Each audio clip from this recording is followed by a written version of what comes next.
Roger. This is Pequod. Arriving shortly at LZ. This is Pequod. On station at LZ.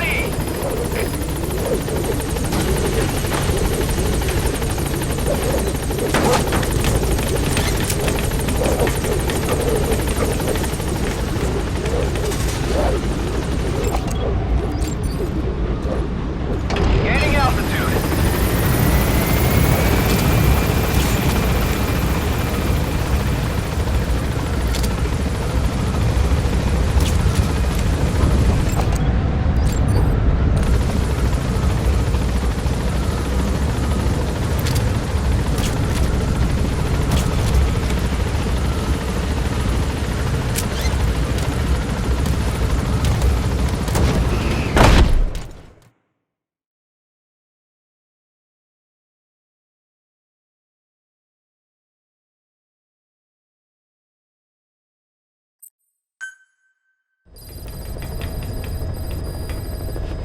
Boss, you can now give the order to develop or dispose of nuclear weapons from your iDroid. With a nuclear deterrent, even if you're discovered while infiltrating a rival PF's FOB, most PFs won't dare retaliate. But you, of all people, know how dangerous it can be to have nuclear weapons. So will you add nukes to our arsenal as a deterrent?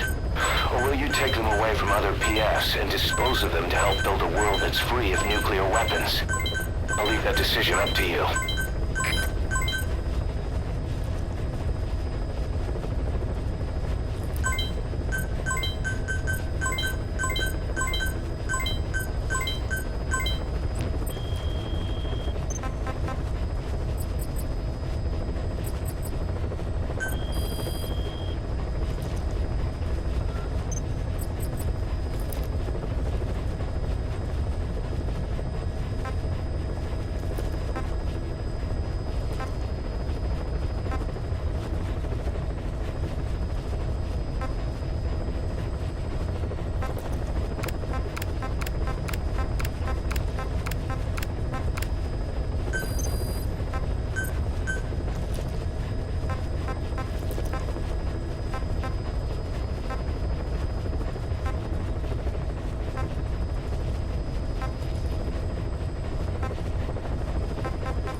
Emmerich didn't go with depleted uranium for Sahelanthropus' armor because of its strength.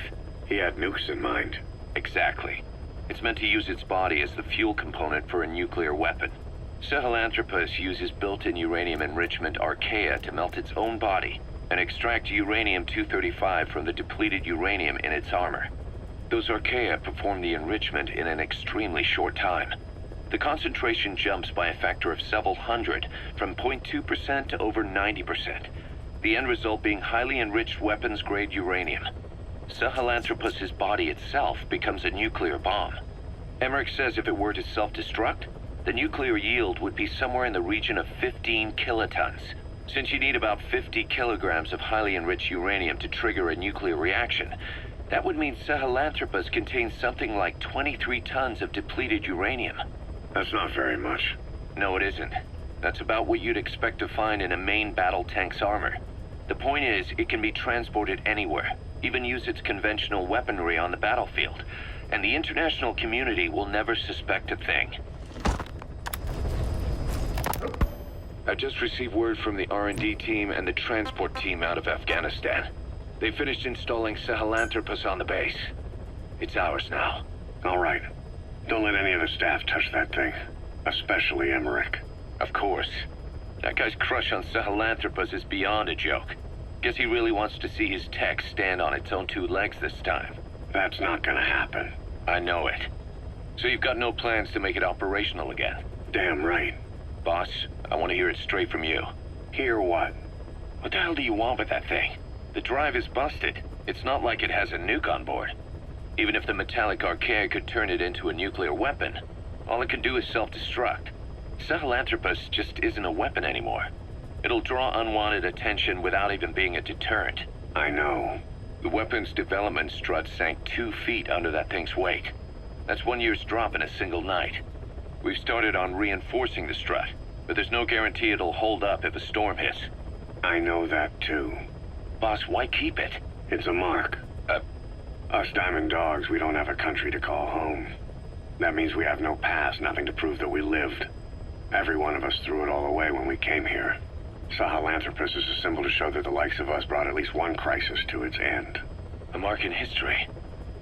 So we can't just fade away. It's of no practical use to us.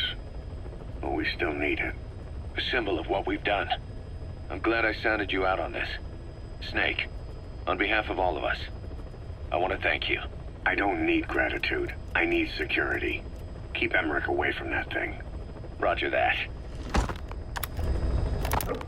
You said that the nuke Skullface was trying to spread around the world were equipped with a failsafe.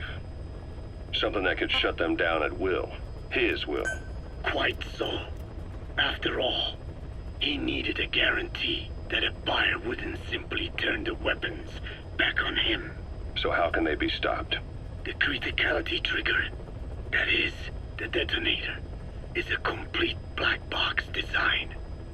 Any attempt to dismantle it causes it to melt in seconds, using the corroding archaea. The design ensures that no detonation is possible unless it disengages the lock. So he had a way to disengage it remotely. Precisely. The client simply presses a button. At that moment, the detonator begins transmission with a surveillance satellite. The satellite reports to him how the client is trying to use the nuke. If he does not object, the lock is disengaged. But if it's a risk to him in any way... The detonator melts down. The same is true if detonation does not occur within a preset time after the lock is disengaged. The nuke is rendered useless. Who the hell would buy something with strings attached like that? The client would never know until the moment they actually try to use it.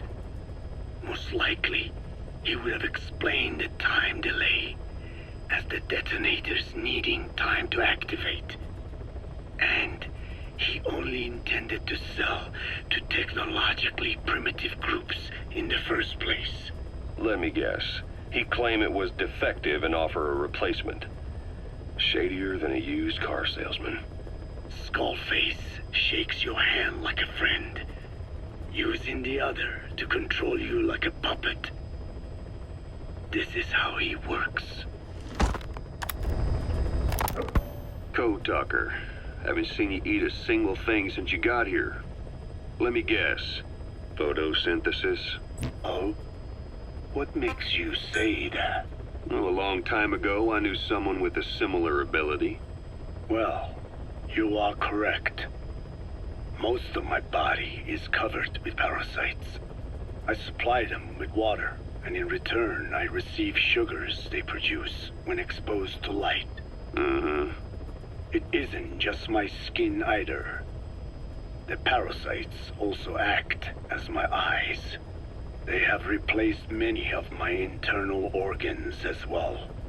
It is thanks to them that I live on after over a century. How did you obtain them anyway? Through your research? I would like to say as much, but there is more to it than that. Let me take you back 20 years. I had hit a dead end with my parasite research. Then I was approached by a foundation. They said they had a sample of an unusual strain of parasite. Which foundation? Apparently, they had links to ARPA. But that is all I learned. I was somewhat ignorant of the ways of the world. Just being able to study it was enough for me. Yeah, I've heard that before. Go on. Half in doubt, I visited them to discover the body of an old man. Well, to be precise, his partial remains. A collection of parts, you could say.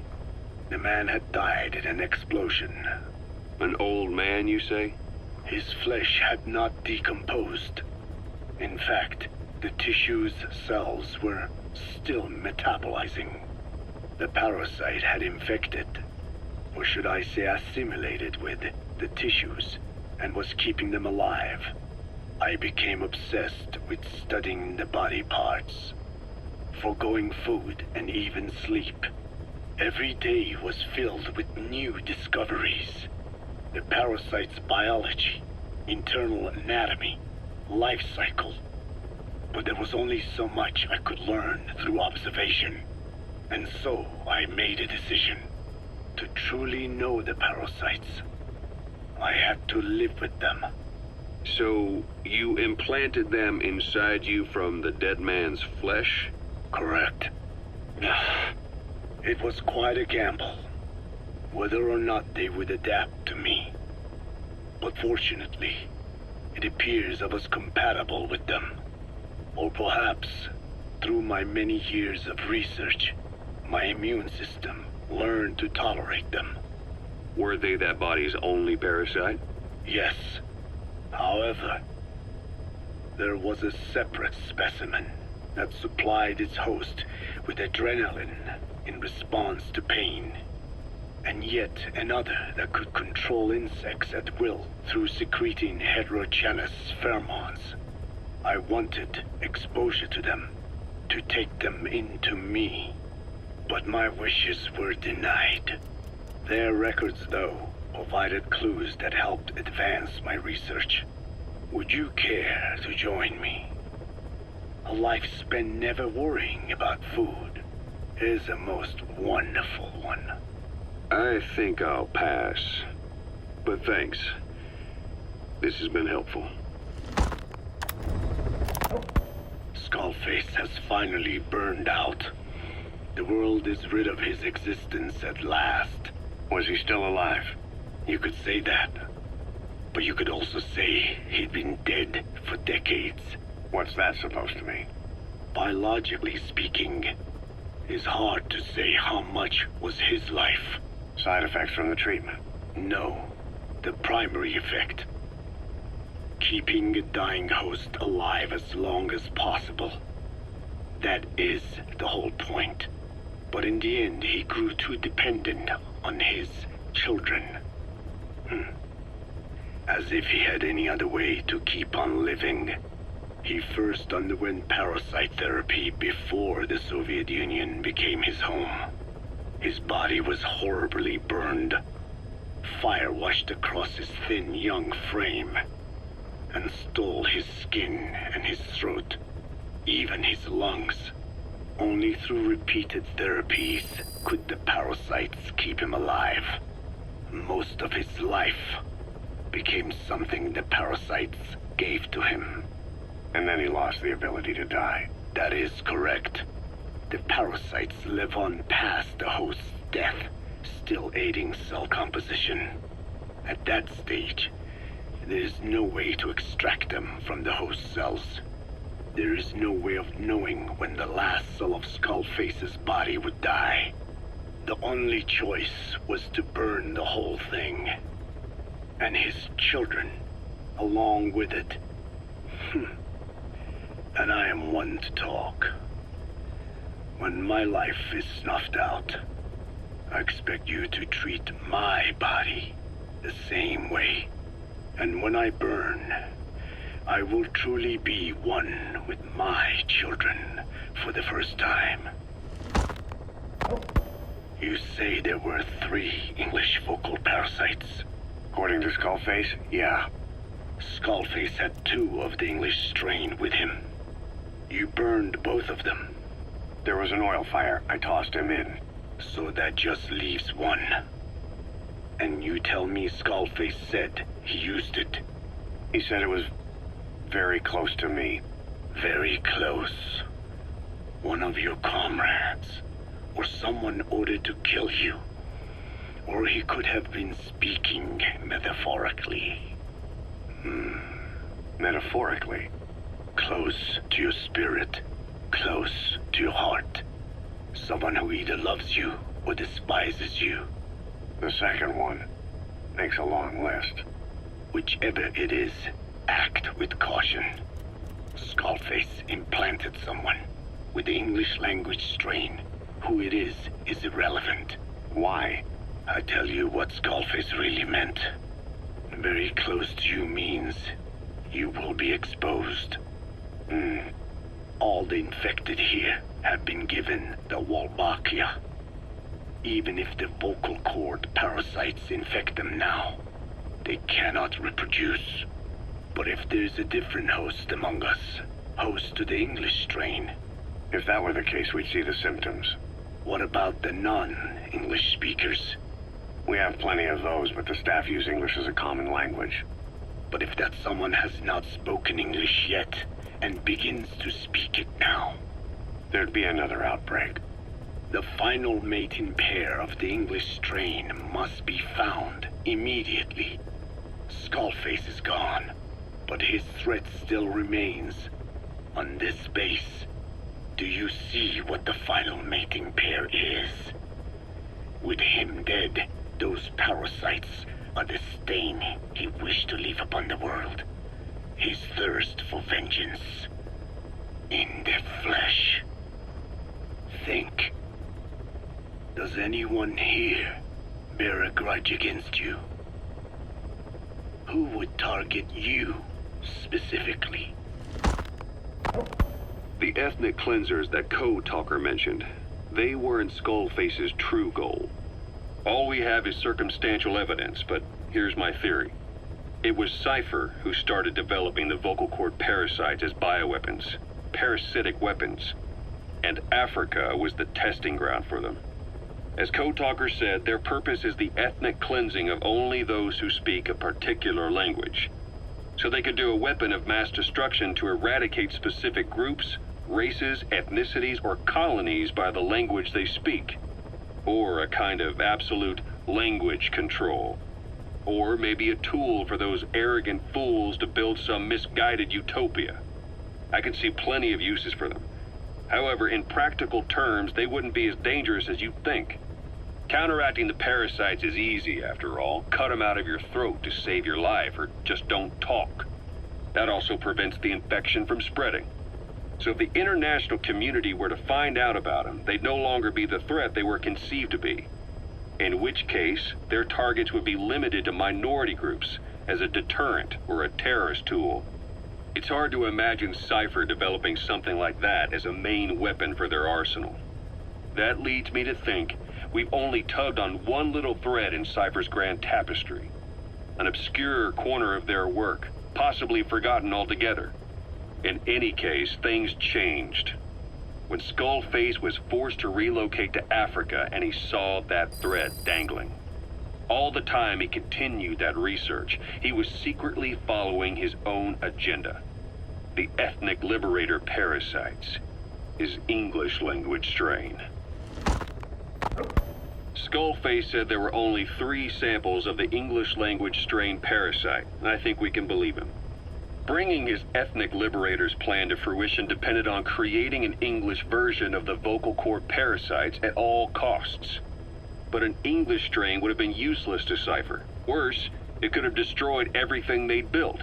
It was the one type they couldn't allow.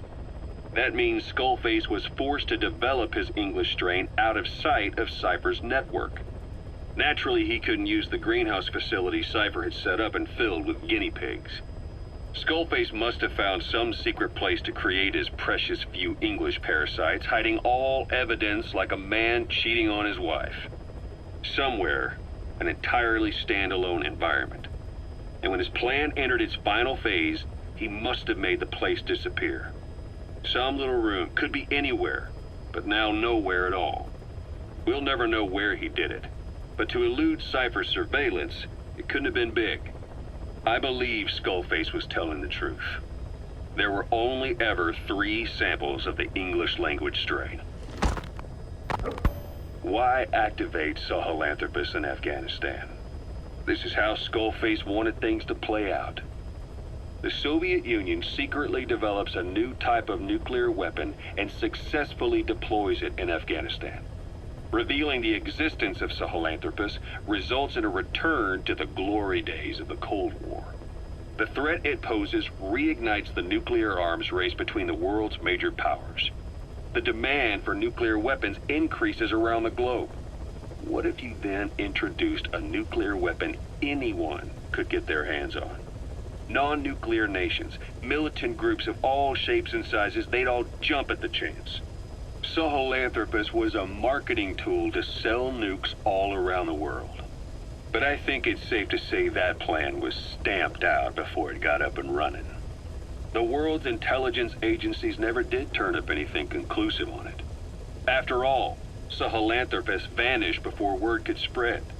Everything that's happened is already a fading memory, never to join the pages of history. Except for Cypher. Cypher won't forget. They'll already be working on something, quietly beneath the surface. They'll use the pieces of data scraped together from this incident to build their own bipedal weapon. It'll take them a long time to complete it, but for now, the greed sector have found their new life's work. We'll have to be ready too.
and extract the missing CIA agent. The target was laying low with the friendly Mujahideen during the vocal cord parasites incident. The man headed back to OKB-0 after the Soviets recaptured it. Check the target's VI on your iDroid.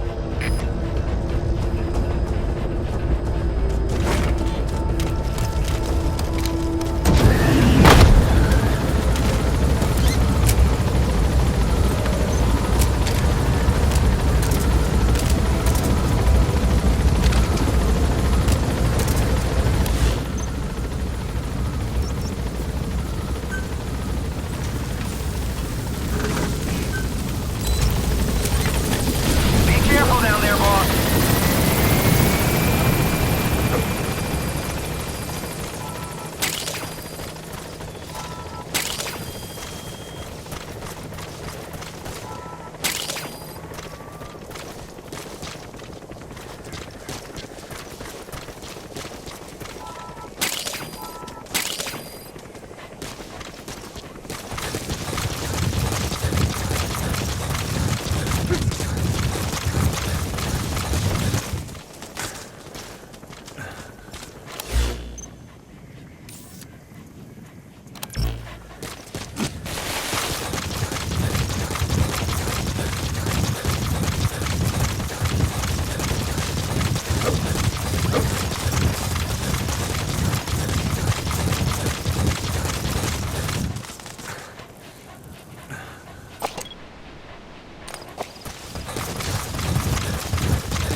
Where are your friends?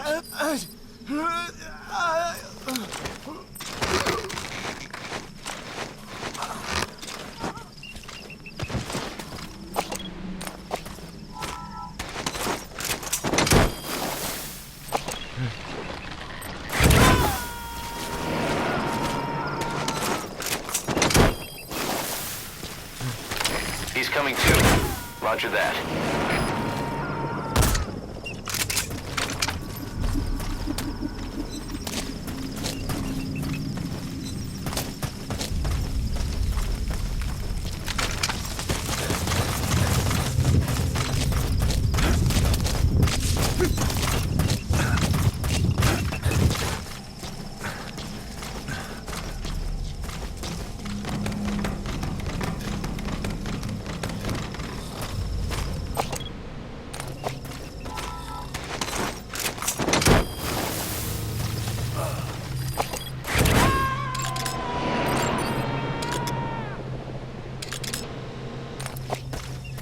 You gotta extract him.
Subject on board. Leave the rest to us.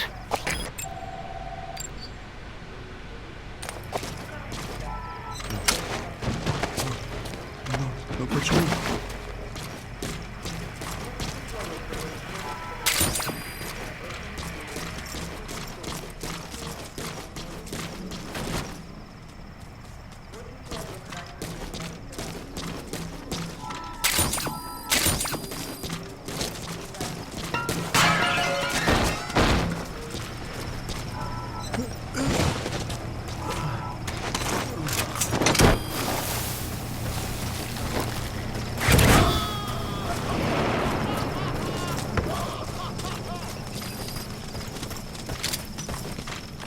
Okay, subject is in.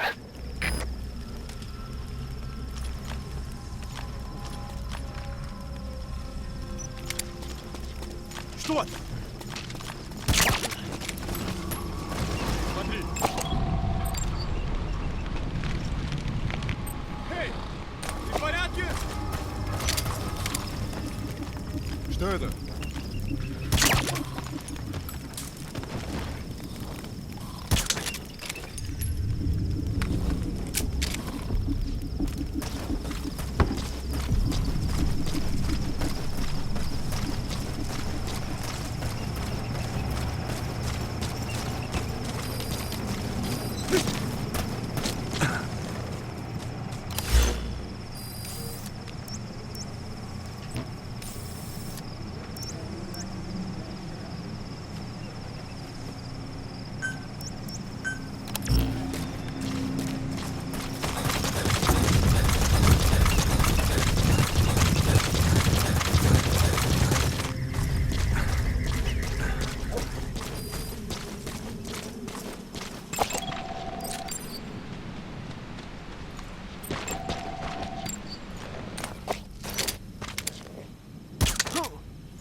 Check your iDroid. Отправляем группу. Оставайтесь там до ее прибытия. Конец связи.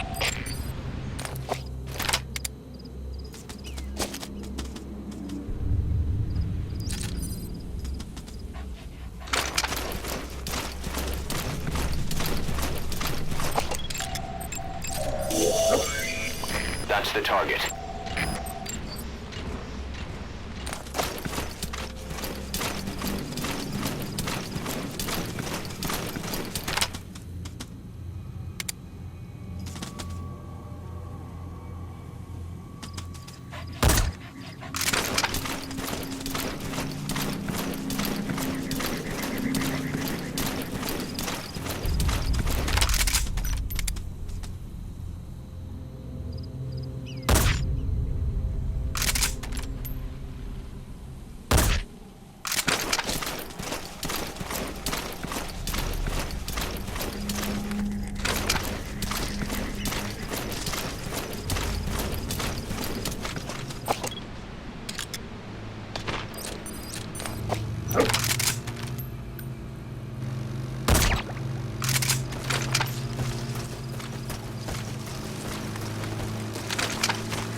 Target extracted.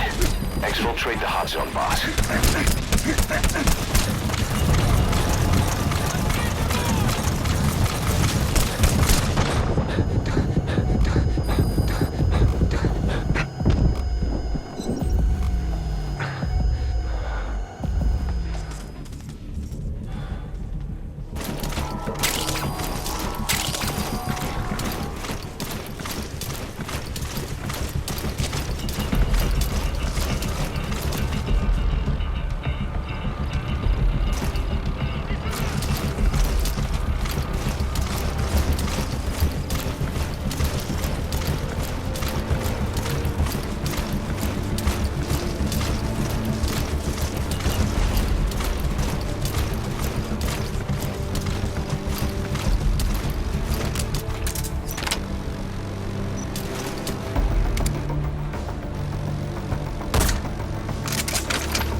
Subject on board.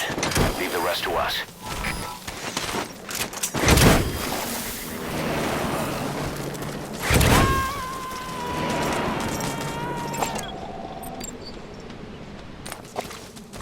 He's coming too.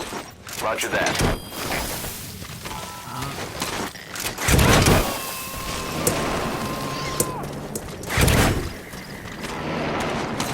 You gotta extract him.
Subject on board. Leave the rest to us.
Subject on board.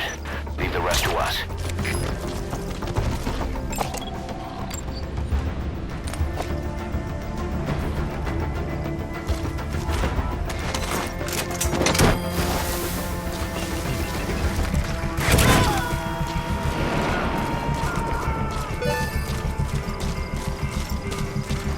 He's coming too. Roger that.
Нет, не делай этого!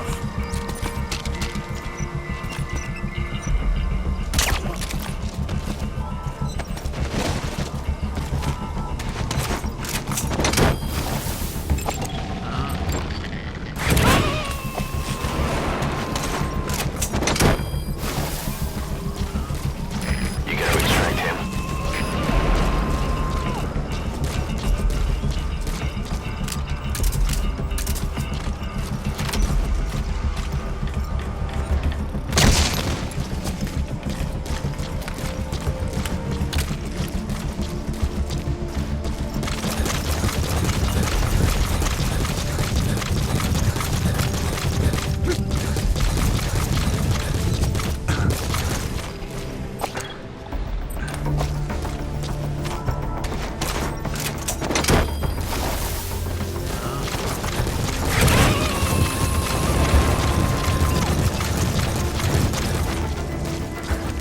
Subject on board. Leave the rest to us.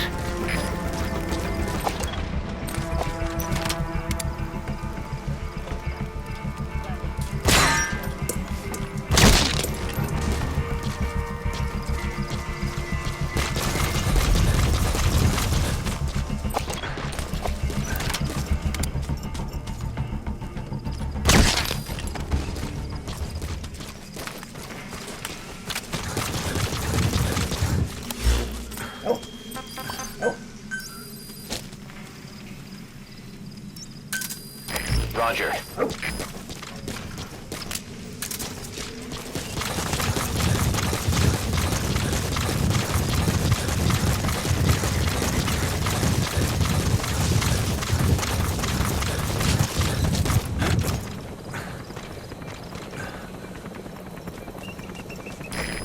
is B-Quad. Arriving shortly at LZ. This is B-Quad. On station at LZ.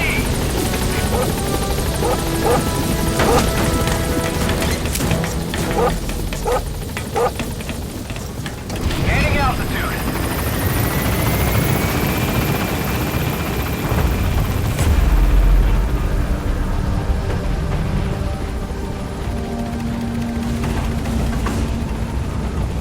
Departing.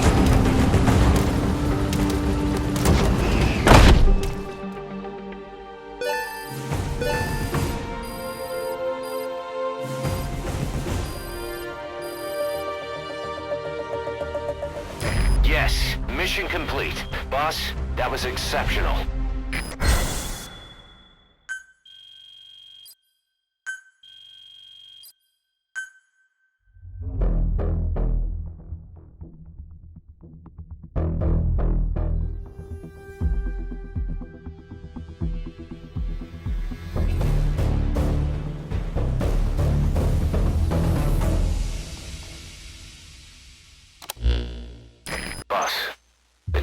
filled us in on what's been going on. He betrayed the Soviets, passing information to Langley, but got scared after learning XOF used the vocal cord parasites. Then came feelings of guilt that his leaks sent comrades to their deaths, and fear that America might deploy such a weapon itself. But in reality, XOF and Langley don't have a collaborative relationship, and Skullface was not working for America. Still, I can't blame the man for being afraid. After laying low with the Mujahideen, he tried to cut his ties with the US and return to the Soviet military. But along the way, someone came after him, and he was forced back into hiding. Could have been remnants of XOF looking to silence him. And you know the rest. He doesn't seem to know much about the parasites, but nevertheless, it'd be too dangerous to hand him over to Langley or the Soviets. We'll keep him here as originally planned.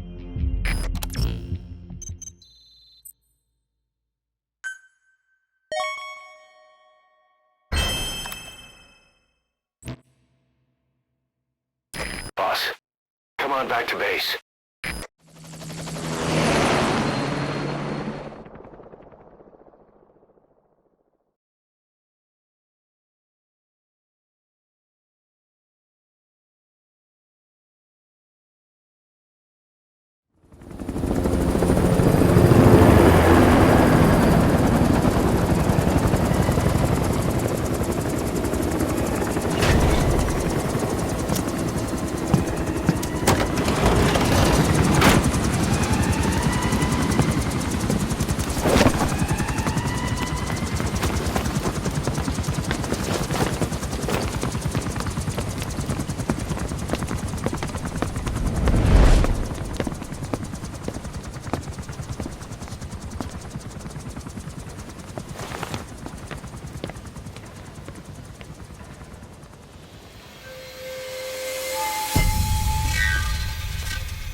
Steel pipes gave way and crushed one of the kids.